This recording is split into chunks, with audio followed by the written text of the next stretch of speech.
here's where the world begins to mock us. The world knows. I can't believe that this commercial was made. The Fritz saw this on TV and had me watch it. This is where it gets really interesting. Now this is new. This is not something I shared last time. But this is a Hennessy. I guess this is Scotch, or is it cognac or what? I don't know. It's some kind of fancy liquor. Yeah. That's all right. It's fancy liquor. I never got to the real fancy stuff. Right? All right. But this is their commercial. Are we ready to play that commercial? Let's play the commercial, and then we'll talk about it. I want y'all to watch this closely. This is a true event that happened in 1931. The physicist, the Belgian-Swiss physicist, Auguste Picard.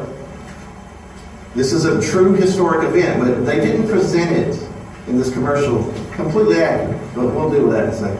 But it's amazingly, once you realize what they're showing you. Go ahead.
So in 1931, the Belgian physicist, who was also a friend of Albert Einstein and worked with Albert Einstein from time to time. I mean, this is a very intelligent man, PhD in physics, an engineer. This man he built this craft, he put it in, he went up, he was the first man, so he's a world record setter. Dr. Auguste Picard, Star Trek, Jean-Luc Picard, named after him. Okay? First man to reach the stratosphere, the first man who went that high. Now notice in the commercial, the first couple of horizons they show you completely flat. Alright? He did this on May 27th, 1931. He set a world record at 51,775 feet. Here's a picture of, I took some stills of this. They showed us, what are they showing us here? They're showing us the basically flat horizon. Now I love how they change it, but it shows him going up, and it shows him breaking through the firmament into what? Water. They're mocking us. They know the truth, and they're mocking us. Now here's some pictures. Auguste Picard, PhD in physics. This is a well-known historic figure. I mean, stamps of him. I mean, this is not some guy. I can't believe how I never heard of him. Here's him in the Encyclopedia Britannica. Says he was,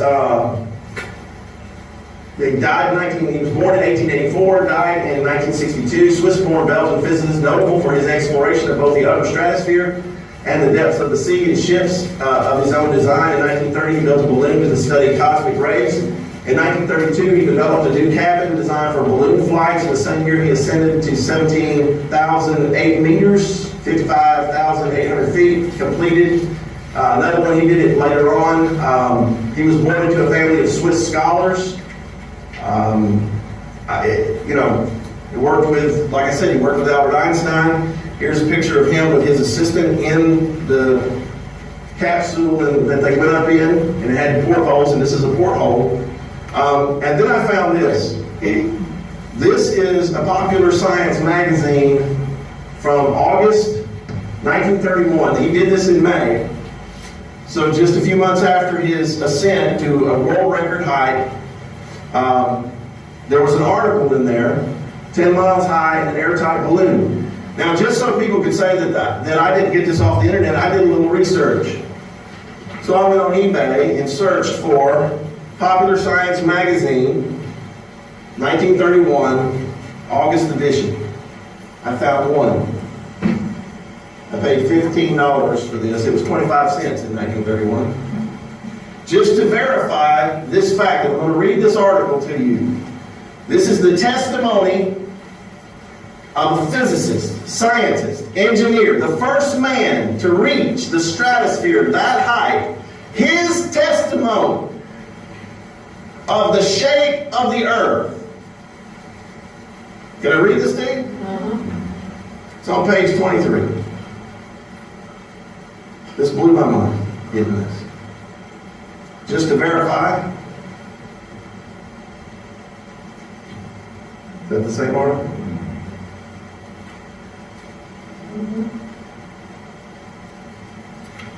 If I was in court, this would be Exhibit 1. Right?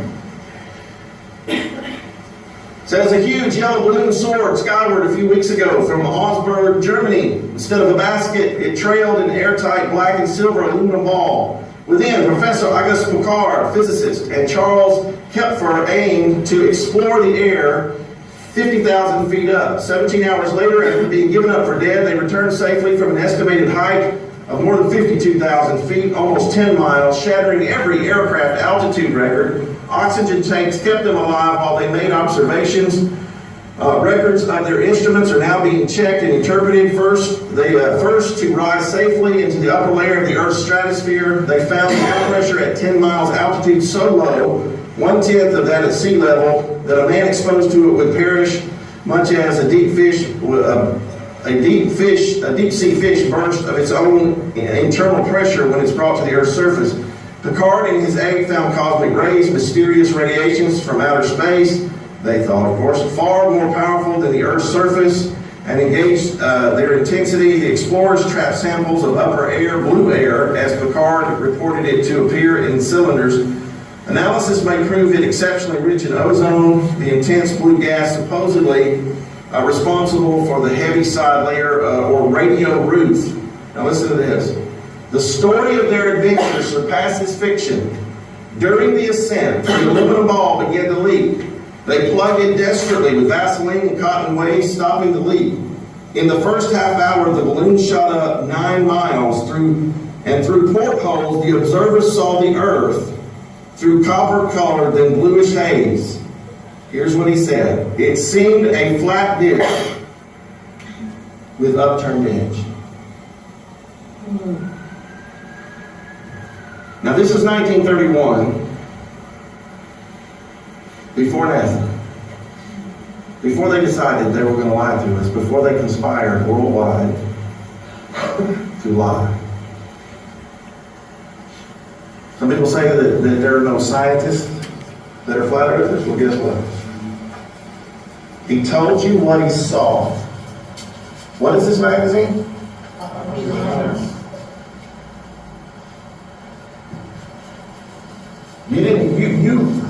Why did we never hear that in our schools? I never heard of this man. Took an Illuminati commercial to make me look, who is this man?